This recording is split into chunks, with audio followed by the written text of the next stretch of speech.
The auctioneer's gavel had not yet fallen when Rosalind Ashby understood. She was about to be laughed out of the room. She was standing at the back of the function suite of the Cairnmore Arms, a market town hotel in the Scottish borders that smelled of old carpet and warming coffee, and she was holding a numbered paddle she had no real business holding, and every head in the room had turned to look at her. Not with interest, with the particular amusement of people watching someone about to make a fool of themselves. "The lady at the back," the auctioneer said, and he could not quite keep the smile from his voice. "Bidding 40,000 on lot 9, Kellen Castle and grounds, 40,000 pounds. He paused, and the pause was cruel. "Madam, you're aware of what you're bidding on." Laughter, low and knowing, rippled through the front rows, because everyone in the borders knew what Kellen Castle was. It was a ruin, a broken tooth of grey stone on a hill above the village of Kellenmuir, roofless in half its span, its great hall open to the sky, its floors gone, its walls held up more by ivy than by mortar. It had been on the market in one form or another for 19 years. No one wanted it. It could not be lived in, could not be developed.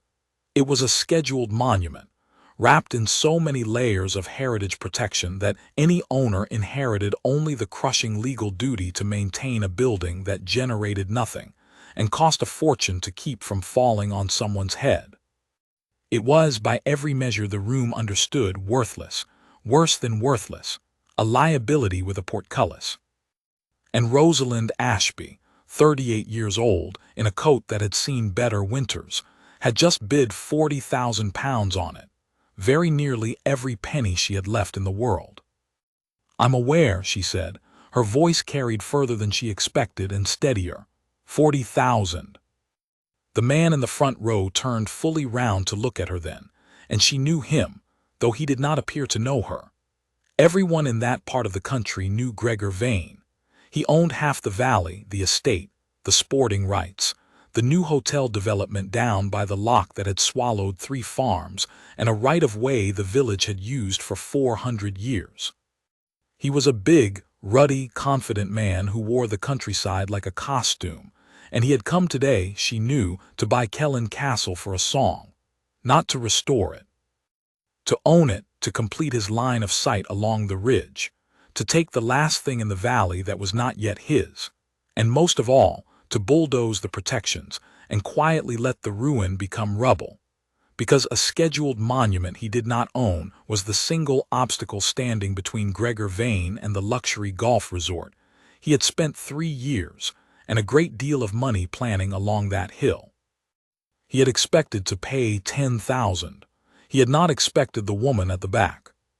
45, Vane said, not bothering to raise his paddle, simply calling it out, the way a man does when he is used to rooms arranging themselves around his wishes. Rosalind's mouth was dry. She had 41,000 pounds to her name. She had known, coming here, that she could not outbid Gregor Vane if he decided to fight. No one could. That was rather the point of being Gregor Vane. She had gambled that he would not think the ruin worth fighting for. She had gambled wrong. 50, said Vane into her silence and smiled at her almost kindly, the smile of a man putting a small animal out of its misery.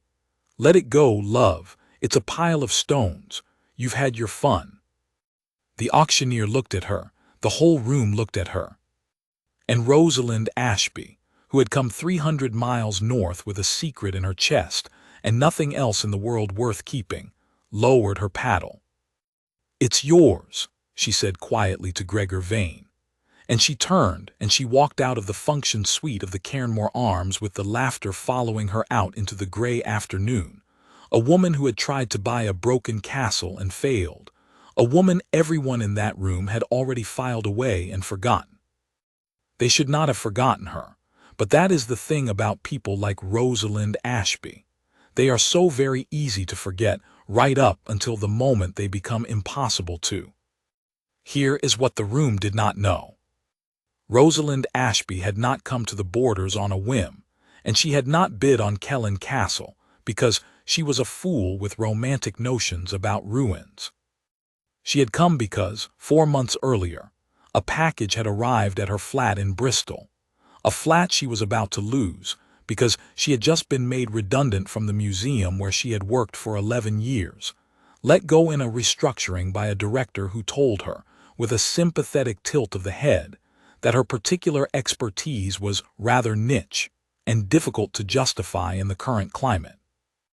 Her particular expertise, that was the phrase he had used, as though it were a small and dusty thing. Rosalind was a medievalist, not the popular kind, not the sort who wrote television documentaries or gave jolly talks about knights.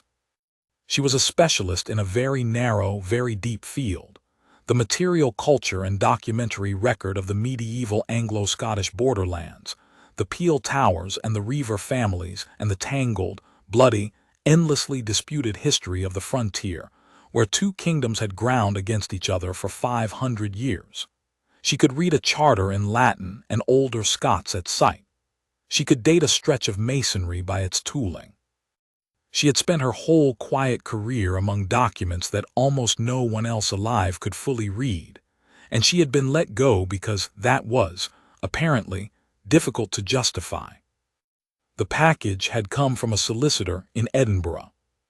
It contained a letter informing her that a distant relative, a great-great-uncle she had never known existed, the last of a branch of the family that had gone to Canada 3 generations back, had died, and that in settling his estate his executors had discovered a box of family papers, and that those papers named her, as the only known scholar in the bloodline, as the person to whom they should pass. And it contained the first of the papers, a photograph of a single sheet of vellum, a charter, cracked and faded, in a hand Rosalind knew at once was genuine 14th century chancery script. She had read it standing up in her hallway, and then she had sat down on the floor because her legs had stopped being reliable. It was a grant, a royal grant in the name of a Scottish king, of lands and a stronghold on the border, and the stronghold it named in its Latinized medieval spelling was Castrum de Kellen. Kellen Castle. The worthless ruin, the pile of stones, the liability with a portcullis that no one had wanted for 19 years.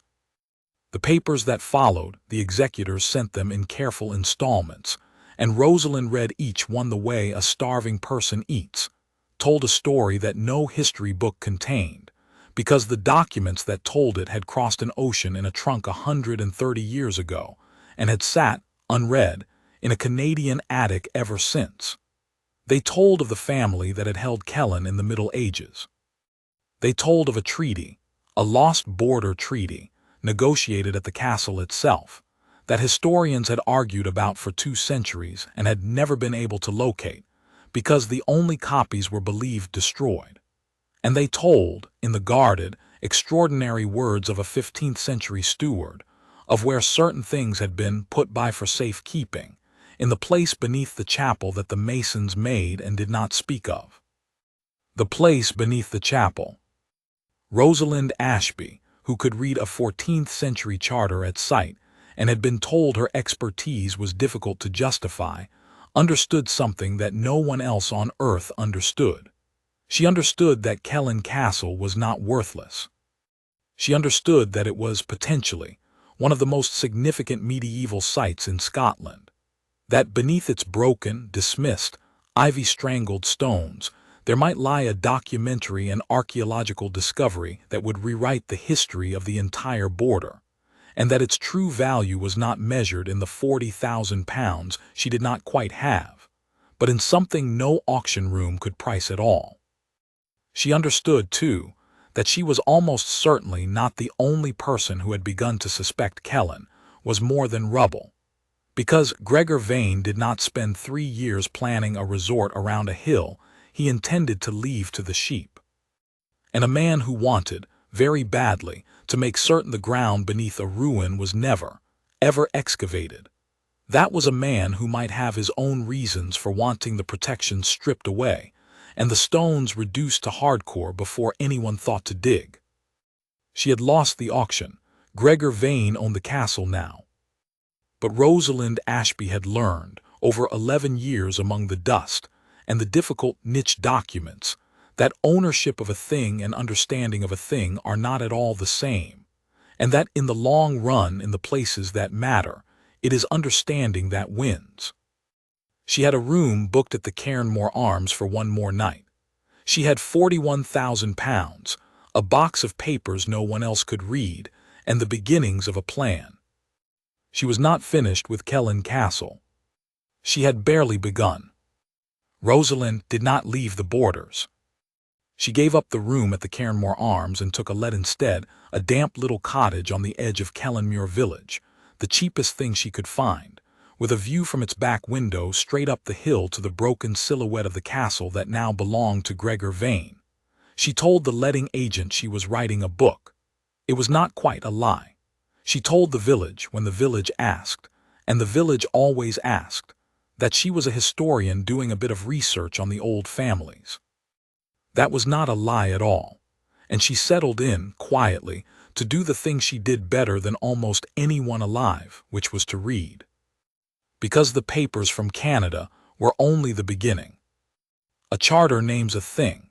It does not prove where the thing lies. The steward's words about the place beneath the chapel were extraordinary, but a skeptical world, and Rosalind knew exactly how skeptical the world of academic medieval history could be, would want more than the word of a 15th-century servant in a document with no clear provenance, sent out of a Canadian attic by executors. If she was going to save Kellen Castle from Gregor Vane's bulldozers, she was going to need to build a case so complete, so thoroughly evidenced, so impossible to wave away, that no planning committee and no heritage body in Scotland could look at it and do nothing. So she went to the archives. She went to the Borders Regional Archive first, and then to Edinburgh, to the great national collections, and she did there what 11 years in a museum basement had trained her to do. She read the things no one else read: the estate papers, the Kirk session records, the crumbling bundles of legal disputes, 4 centuries of border families suing each other over boundaries and cattle and slights, that no historian had troubled to work through because the handwriting was atrocious and the reward uncertain. Rosalind worked through them. She could read the atrocious handwriting. That was, after all, her difficult niche, difficult to justify expertise, the very thing that had got her made redundant, now the only thing in the world that mattered. And slowly, document by document, over weeks that turned to months in the damp cottage under the hill, she assembled it. A reference here to the chapel vault at Kelline. A boundary dispute there that only made sense if a structure the surveyors couldn't account for had once stood on the chapel's north side. A minister's note, dated 1710, complaining that folk from the village would not go near the lower chapel at the castle for fear of what the papists hid there. A scrap of superstition that a lesser reader would have discarded, and that Rosalind recognized as a folk memory, degraded across 3 centuries, of exactly the thing the steward's letter described. Each fragment was nothing on its own. Together, cross-referenced, dated, laid side by someone who understood what she was looking at, they became something no one could dismiss. A convergent body of independent evidence, from sources that had never spoken to one another, all pointing at the same place beneath the same chapel. She was building brick by patient brick, a proof. And she was not, she gradually realized, working unobserved. The first sign was small. A man she did not know, in walking gear too new for a real walker, sitting 2 tables away in the Edinburgh reading room on 3 separate days, watching not the documents but her. The second sign was the letting agent, awkward and apologetic, mentioning that someone had been asking whether her let was a long one. The third sign was less subtle. She came back to the cottage one gray afternoon to find the door unlocked. She was certain she had locked it and nothing taken, nothing disturbed, except that the box of Canadian papers which she kept wrapped in acid-free tissue in a case under the bed had been moved. Not stolen. Moved. Photographed, she suspected. Someone had wanted to know exactly what she had. Rosalind did not panic. She had, she recognized, been careless. She had assumed that because the room at the auction had forgotten her, Everyone had. That was a mistake. Gregor Vane had not forgotten the woman who bid him up to £50,000 for a ruin he'd expected to steal for 10. A man like Vane did not forget a thing like that. He filed it away, and he wondered about it, and when a redundant museum medievalist gave up her life in Bristol and moved into a damp cottage under his newly bought castle to write a book, he did not believe in the coincidence for a moment. He knew there was something under the hill. Of course he did. Rosalind had suspected it from the start, and now she was sure. Vane had not spent 3 years planning a resort around Kellen out of ignorance of what lay beneath it. He had spent 3 years planning it because of what lay beneath it, because a scheduled ancient monument with a nationally significant discovery. Inside it could never, ever be developed, could never be a golf resort, could never make him the fortune he had already borrowed against. The discovery under the chapel was not, to Gregor Vane, a treasure. It was a bomb, buried under his investment, and he meant to see it turned to rubble and cleared away before anyone could confirm it existed.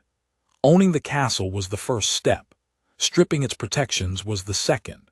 And a scholar who could prove what lay beneath it, who could summon the heritage bodies and the archaeologists and the press, was the one thing that could stop him. Which made Rosalind Ashby, quiet in her damp cottage with her box of unreadable papers, the most dangerous person in the valley. She learned how dangerous she had become on the morning the machinery arrived. She heard it before she saw it, the deep diesel growl of heavy plant grinding up the hill road, and she came out of the cottage into the cold to see them. 2 excavators, a bulldozer, a low loader, moving up toward the castle behind a pickup truck flying the livery of Vane's development company. And walking down to meet her, having plainly waited for her to come out, was Gregor Vane himself, ruddy and genial, in a wax jacket, as though he were merely out for a morning stroll on his own land. Mrs. Ashby, he knew her name now. Or is it Miss? Forgive me, I've been meaning to call on you, neighborly thing to do. You're bringing plant onto a scheduled monument, Mr. Vane. She kept her voice level, though her heart was going hard. You can't touch those walls. It's protected. The walls, no, he smiled, and it was a genuinely warm smile which was the frightening thing about him. Nobody's touching the walls, Miss Ashby, God forbid. There's a wee bit of remedial work needed is all. The Western Range is dangerous. It's a public safety matter. I've an engineer's report says so. Consolidation, making the ground safe, all properly consented. He let that sit. You'd know about consents, I imagine, clever woman like yourself, bidding on castles, writing books. The warmth did not leave his voice, and that was how she knew the next part was the point of the whole conversation. It's a grand thing, history, but it's a hard old life, isn't it, for them that chase it? Redundancy, damp cottages, all that reading and so little to show. A person could spend everything they had, everything, chasing an idea about a pile of stones and be left with nothing at all. I'd hate to see that happen to a nice woman. There's easier ways to live. I could even find you a bit of work if you fancied a change. Consultancy. Away from here. There it was. The offer and the threat, folded so neatly together that a lesser listener might have heard only kindness. Take my money, or lose everything you have, chasing a ruin I'm about to break to gravel before you can prove a thing. He had photographed her papers. He knew she had something. He did not know how much, and he had come to find out whether she could be bought or frightened off before she finished building whatever she was building. Rosalind looked at Gregor Vane, and at the machinery grinding up toward the chapel where 4 centuries of hidden evidence lay waiting under the earth, and she understood that her months of quiet reading had just run out of time. The proof she was assembling was formidable. It was not yet finished. And Vane's remedial consolidation, she had no doubt at all, was designed to churn the ground beneath the chapel into unreadable rubble under cover of a public safety consent, destroying the evidence before it could ever be excavated, so that whatever Rosalind claimed would be forever unprovable. The word of a redundant, obsessive woman against an engineer's report and a respected local landowner. She had perhaps days, not weeks. "That's a very kind offer," she said. "It's an honest one." He'd used almost the same words the auctioneer's whole room had used to laugh at her, and he did not know it. "I'll think about it." She smiled and let him see nothing behind it and turned back toward the cottage as though beaten. A nice woman with a damp cottage and a foolish idea, thinking better of it at last. Gregor Vane watched her go, satisfied, and went back up to oversee his machinery. He had made the same mistake the auction room had made. He had looked at quiet and read it as weakness. He had heard "I'll think about it" and believed it meant "I'm giving up." It did not. It meant that Rosalind Ashby had just stopped building her case slowly and started building it fast, and that she was about to do the one thing Gregor Vane, for all his money and all his machinery, had never once imagined a redundant museum medievalist could do to him. She was going to get to the chapel first. Rosalind Ashby did not go to the chapel with a spade in the dark. That was what Gregor Vane would have expected: a desperate woman, digging by torchlight, trespassing on his land, easily stopped, easily discredited, arrested even. That was the story he was ready for. She gave him a different one. She spent the first of her few remaining days not at the castle but at the cottage table, and she did there the thing she had been building toward for months without fully admitting it. She finished the case. She laid out every document: the Canadian Charter, the steward's letter, the boundary disputes, the minister's note, the Kirk records, the whole convergent architecture of proof, and she wrote it up, not as a book but as a formal submission, in the precise and unanswerable language of the field that had made her redundant. Dated, cross-referenced, sourced to the shelf mark. The kind of document that no committee could read and pretend it had not seen. And then she stopped being a woman alone. This was the thing Vane had never accounted for, because it was the opposite of how he understood power. Vane's power was ownership, the estate, the money, the machinery, the things he held. Rosalind had none of that. What Rosalind had, she now discovered, was something she had spent 11 years building without knowing she was building it. A reputation among the small, serious, interconnected world of people who actually knew medieval Scotland. She had been niche. She had been difficult to justify. But niche means that the handful of people who matter all know your name. And when Rosalind Ashby, whom they knew to be careful, unshowy, and never wrong about a document, sent them a submission saying there is a nationally significant medieval discovery beneath Kellen Chapel, and a developer is about to destroy it under a public safety consent, they did not laugh. They moved. She called an old colleague, a professor at Edinburgh who had once told her she read charters better than anyone of her generation. He read her submission overnight and telephoned her at 6 in the morning, and his voice was shaking. She contacted the National Heritage Body directly, bypassing the local channels Vane's engineer's report had been designed to satisfy, and sent them the evidence with a single cold line. The consented consolidation works will destroy the archaeological context described below. You have days. She contacted a journalist, not a local one Vane could lean on, but a national arts correspondent who had written seriously about heritage and vandalism, and who understood at once that lost border treaty and developers' bulldozers was the story of the year. And she did one more thing, the thing that turned the whole board. She had noticed, months earlier, working through the estate papers, a detail so small that only someone reading everything would have caught it: the precise legal instrument under which Kellen's monument protection had been granted, and a corresponding clause in the sale. Vane's remedial consolidation consent had been issued by the local authority on the basis of his engineer's safety report. But a scheduled monument of Kellen's grade required, for any groundworks, a separate scheduled monument consent from the national body, which Vane did not have, and had been quietly relying on the safety consent to sidestep. Rosalind had spotted the gap weeks ago. She had said nothing, because a card unplayed is worth more than a card wasted. She played it now. The machinery began work on a Tuesday. By Wednesday it had stopped. It stopped because the National Heritage Body, presented overnight with a formal, unanswerable submission from a scholar its own people vouched for, issued an emergency stop notice on all groundworks at Kellen Castle, pending urgent archaeological assessment, and because a national newspaper ran, that same morning, a story with a photograph of Gregor Vane's excavators poised above a chapel beneath which, an anonymous but plainly expert source alleged, lay one of the great lost documents of Scottish history. By Wednesday afternoon, the story was everywhere.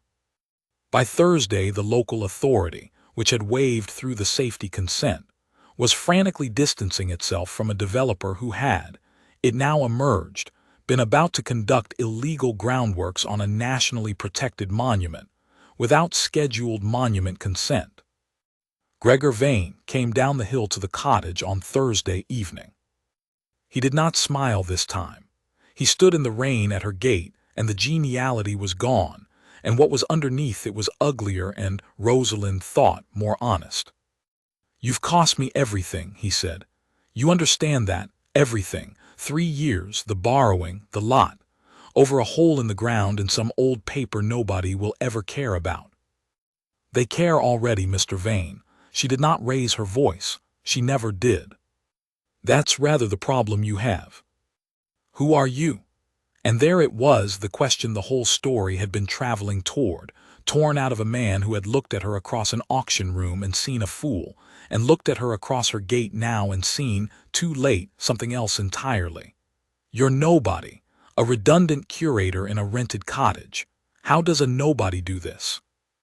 Rosalind considered the question seriously, because it deserved a serious answer. "You thought I was nobody because I was quiet and because I'd lost my job, and because the thing I'm good at is a thing you'd never heard of and couldn't see the value of," she said. "So did the people who made me redundant. So did the whole room at that auction. You all looked at me and saw someone who had nothing. But I never had nothing, Mr. Vane. I had the one thing this whole valley turned on, and I was the only person for 300 miles who could read it. You spent 3 years and a fortune trying to bury something you couldn't understand. I spent 4 months learning it well enough to save it. That was the whole contest. It was never close." She paused. "You didn't lose to money or to luck. You lost to a woman who did her reading. I'd think about that if I were you. You'll have time." He did have time, a great deal of it for thinking. The scheduled monument consent Vane had bypassed became a criminal matter. The unauthorized works, the misleading safety report his engineer had signed, the whole architecture of his attempt to destroy protected ground, unraveled under scrutiny, because that is what happens to a scheme the moment the light is on it. The resort was finished. No lender would touch a site at the center of a national heritage scandal, and the borrowing Vane had staked on it came due with nothing to pay it. He was not, in the end, destroyed by Rosalind. He was destroyed by the thing he had built, the moment she made it impossible to keep in the dark. Pride and greed and the certainty that he could not lose to a quiet woman, those had dug the hole he fell into. She had only declined to fill it in for him. And beneath the chapel, when the archaeologists came, carefully, properly, over the following spring, with Rosalind Ashby named as consulting historian, because the national body had read her submission and understood in an afternoon what her museum had thrown away in 11 years. They found the vault the masons had made and did not speak of. They found the lead-lined chest the steward's letter had described.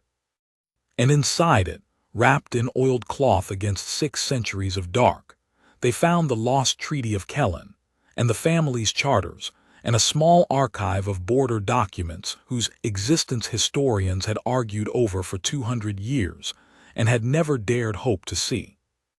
It rewrote the history of the frontier. It was, the newspapers agreed, one of the most significant medieval discoveries in Scotland in a generation. And it had been found not by a university expedition or a treasure hunter or a developer's machine, but by a redundant curator in a damp rented cottage who had been told, 4 months before she saved it, that her expertise was rather niche and difficult to justify in the current climate. Kellen Castle did not become a golf resort. It became, in time, exactly what its stones had always deserved to be. The discovery beneath the chapel made the ruin famous, and famous ruins are not worthless.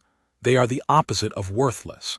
Heritage funding came, the sort of funding that flows toward a site of national importance the way it never flows toward a mere pile of stones. The walls were consolidated properly by conservators, not bulldozed by a man in a hurry. A visitor center rose in the valley, telling the story of the treaty and the reivers and the frontier, and telling, too, in one quiet panel that Rosalind had insisted on, the story of the papers that crossed an ocean in a trunk and came home. And the tourists started arriving.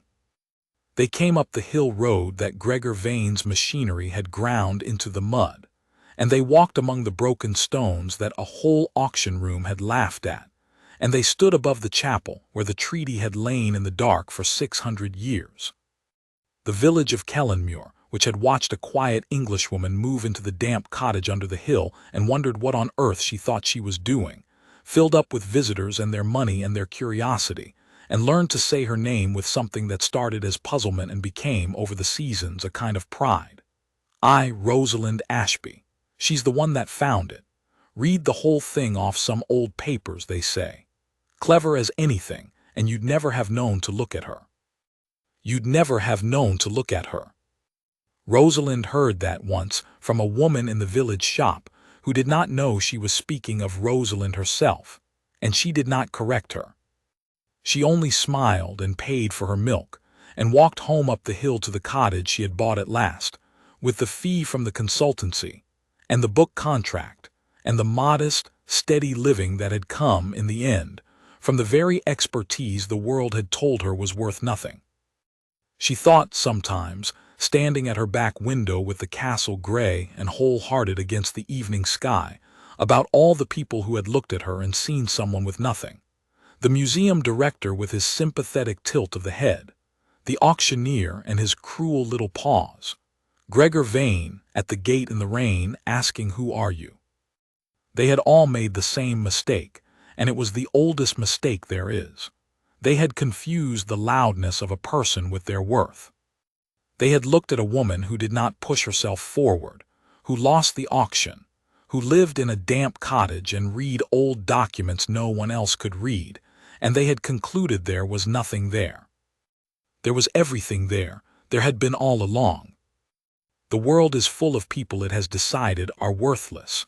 The quiet ones, the niche ones, the ones whose particular gift the current climate cannot see how to value.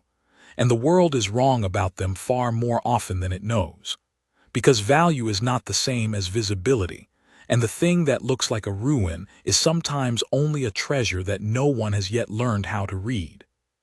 Rosalind Ashby had learned how to read it. That had been enough to change everything.